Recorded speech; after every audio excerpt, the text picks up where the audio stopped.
This is the tool I use for my crisscross pattern, kind of maybe a figure eight. This is the dimensions I gave you a close-up of. I use this heavy maul. It's probably about 10 pounds at least. Anyway, that's what I use to hammer my special made tool here.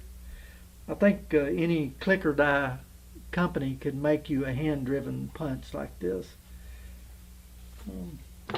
Anyway, let's see how this thing works. I lightly mark the line right down the center. I have probably my favorite wing dividers made by C.S. Osborne. They're 6-inch dividers. These seem to be a little harder to get a hold of than the 8s, but these sure are handy. I've got two pair, one pair in my metal shop and then this pair. But anyway, I've scribed the line down the center real lightly to mark my stitch pattern.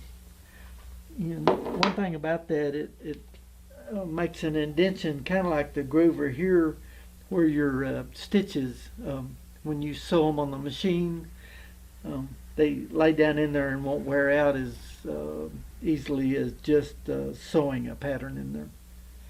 Anyway, I usually turn that back around 4 inches, so I've got a little light fingernail mark right here.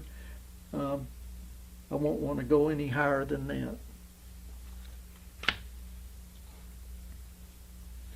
And I'll figure out where I want to start here, probably about I would say 2 inches from the tip.